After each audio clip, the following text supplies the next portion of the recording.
Hi, good evening, everyone. My name is Elizabeth Pedroso. I am the resilience outreach person for the Gentile Resilience District. So thank you so much for joining today, this evening. This is the Gentile Resilience District project at Dile Wetlands, the Educator Roundtable, and today is November the 18th. So pretty much before we get into the agenda, I just wanted to let everyone know that the meeting is being recorded and it will be available on the Dile Wetlands project page sometime next week. Right now, the agenda that we have introductions. After that, we're going to go over project overview, then outdoor classrooms and nature playground. After that, we're going to have breakout sessions. And then, of course, we're going to have closing. So right now, we're going to have members of the teams to introduce themselves. You can just unmute yourself and introduce yourself, please. Hi, I'm Roderica Madrano. I'm the project manager of the City of New Orleans on this project.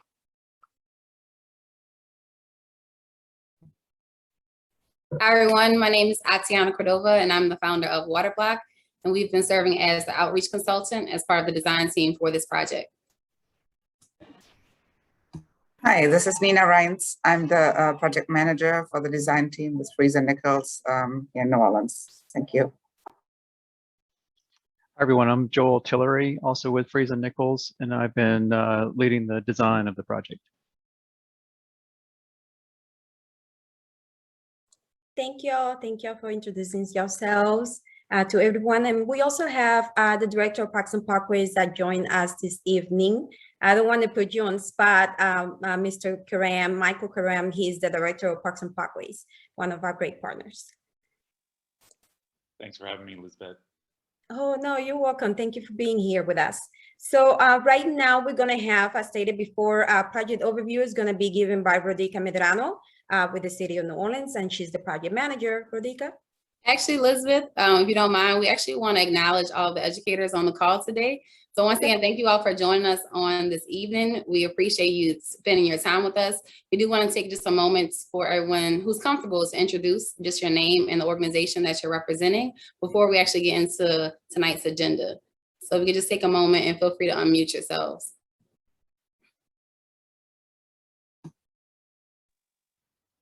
Hello, I'm Colette Delacroix, and I am the president of the Boscoville Neighborhood Watch Association. I will probably be leaving early for another meeting, but I'm glad to be here now.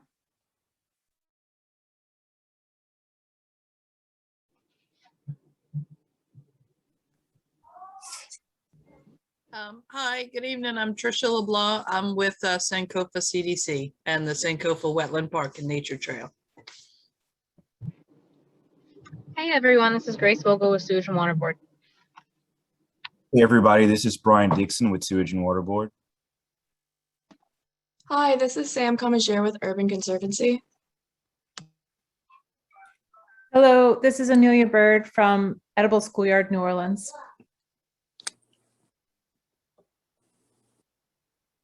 Hi, this is Nichelle Taylor with the Greater New Orleans Housing Alliance. This is Claire Anderson with Ripple Effect Water Literacy Project.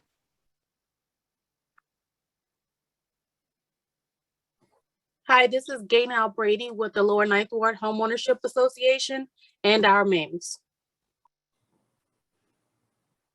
Hi, Deanna Cothran with University of New Orleans Civil Engineering. Hi, this is Dinah Maygarden, also University of New Orleans Pontchartrain Institute for Environmental Sciences.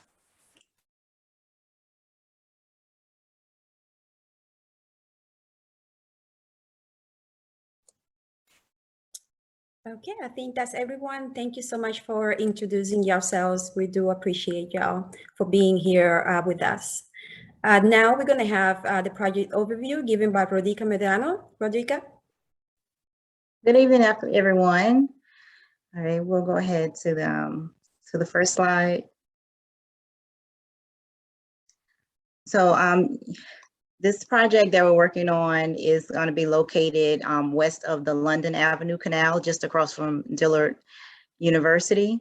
As you can see, it's surrounded by different campuses that are also within our projects.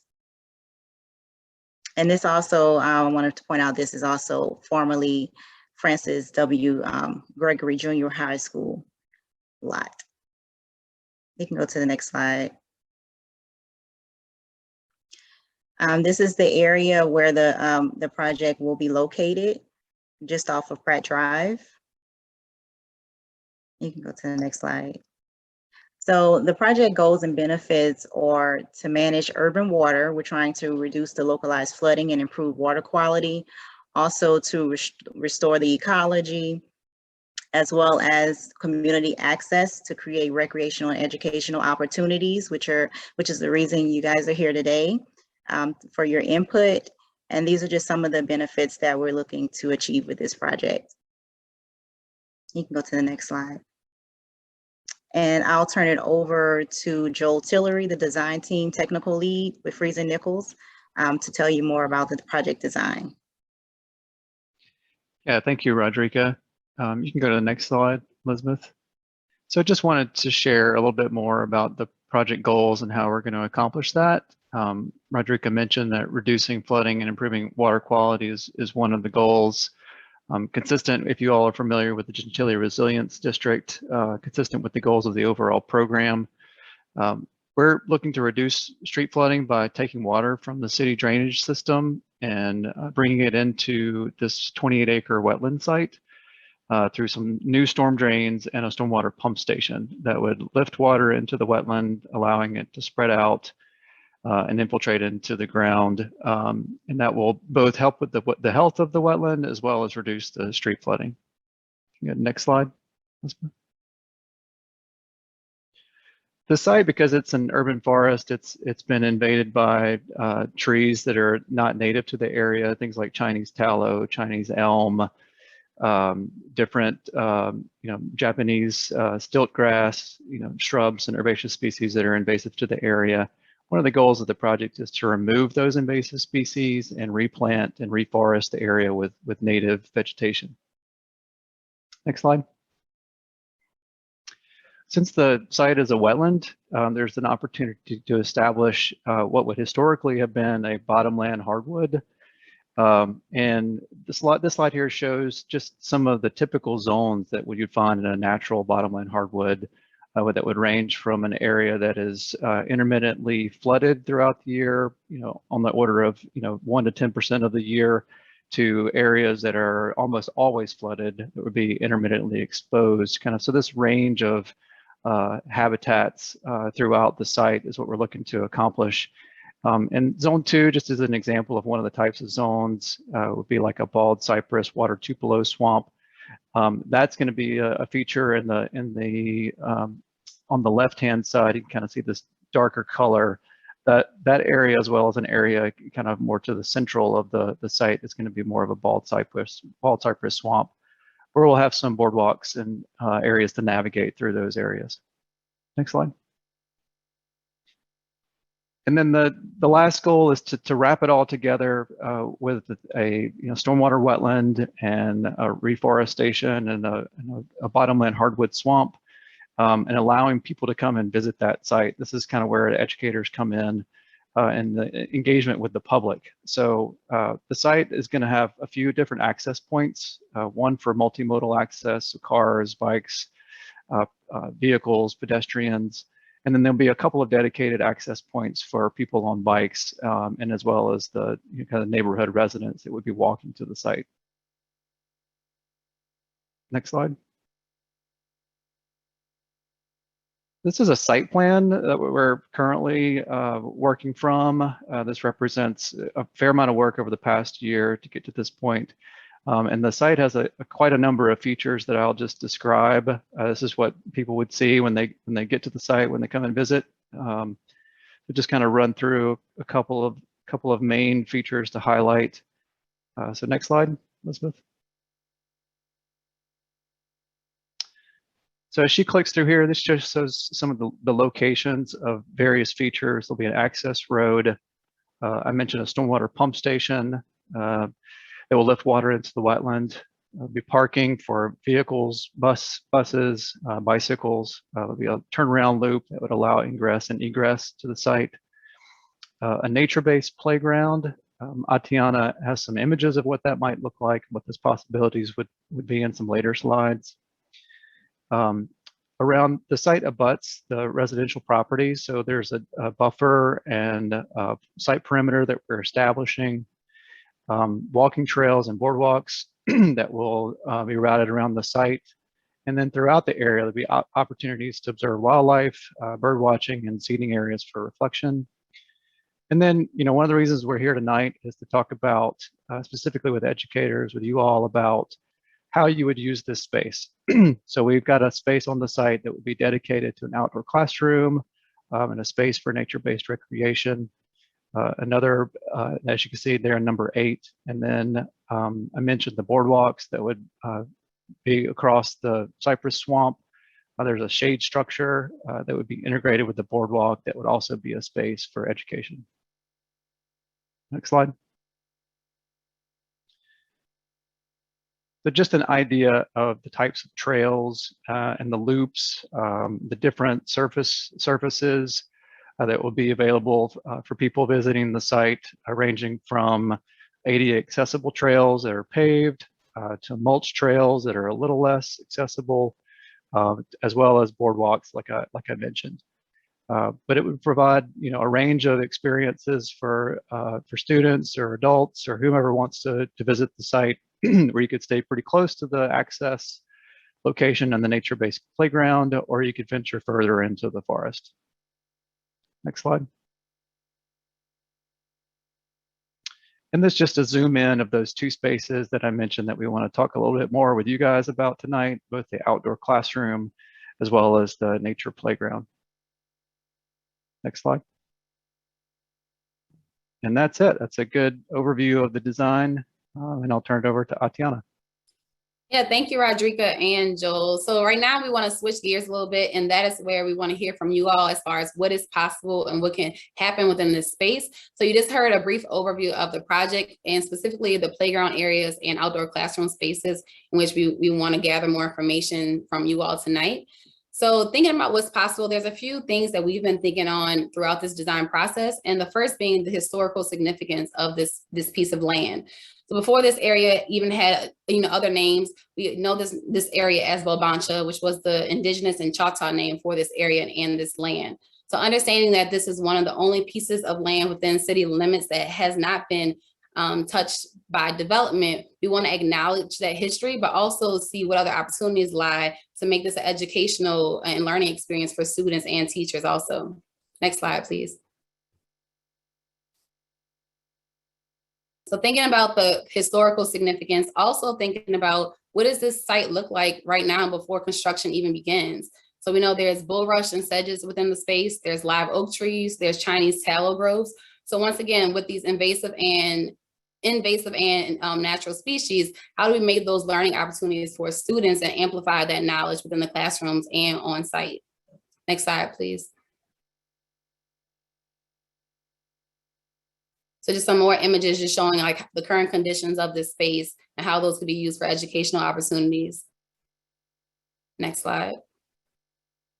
And how the site's currently being used. So up until this point, we know that some universities have been using the site to do research.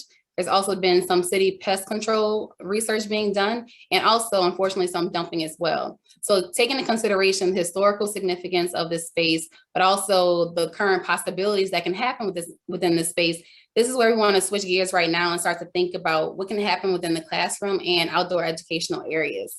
Next slides, please. So these are just some precedent images just showcasing some possible features that could be within these spaces, which we'll talk about a little bit deeper when we do those breakout sessions. Next slide. And this is just another image. Next slide, please. And then once again, rooting this all back to the historical significance of this area.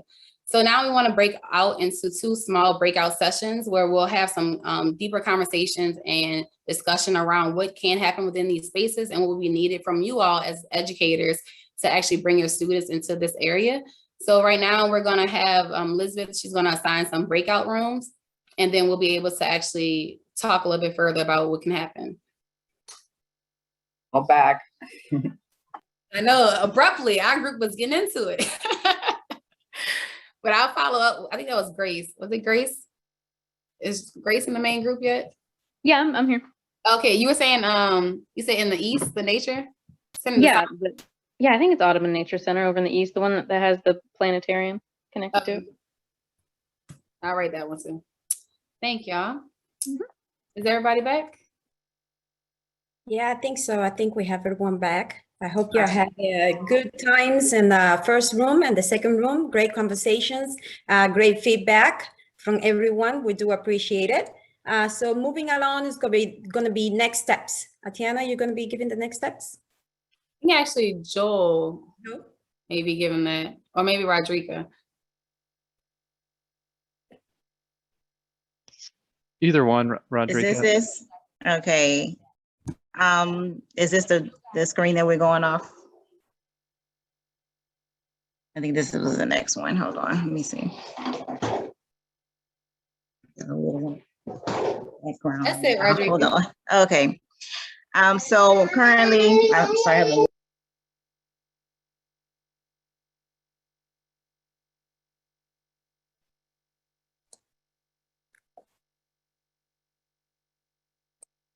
You muted. Okay. So currently we are in the final design, and so that's going to be moving into construction in the upcoming months. And so we're just taking all the feedback that we can get currently. It's like a great time to get all the feedback.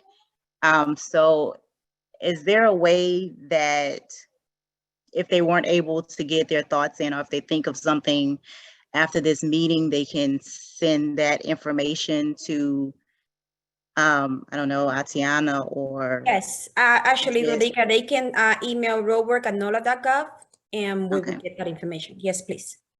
Okay. And for those that said they will follow up directly with me about different references, you can feel free to email me too, based on that email I sent out earlier. And that's fine too, if it was like a direct contact you want to share.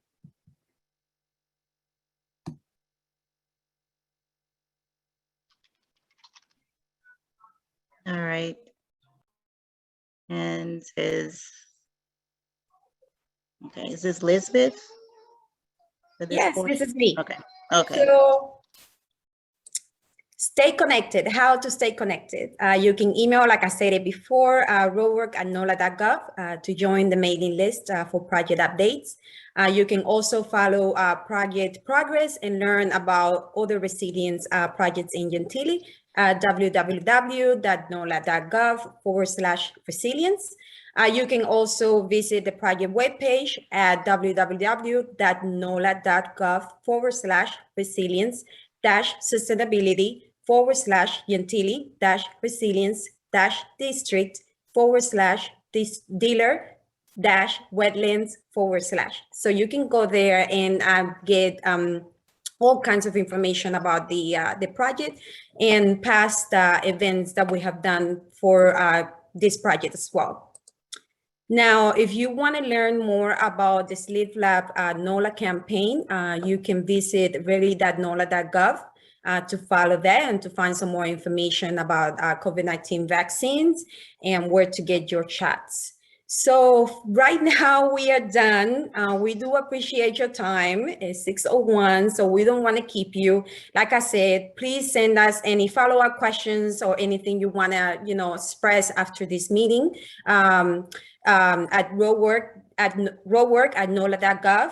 Like I stated before, that email is open for any questions or comments. We do want to thank our presenters, Joe, Atiana, Nina, well, you were part of the breakout rooms. Rodrika, thank you so much to all the educators, informal or former educators. We appreciate you. We appreciate the work you do in the community and to make our kids better. We also want to thank Michael Corral, for the Director of Parks and Parkways, for being here with us tonight and giving us some insight and being our partners. So with that being said, thank you, thank you, thank you. And you all have a great evening. Thank you. Well Thanks, done, Elizabeth. everybody. Everyone. Thank you, everyone.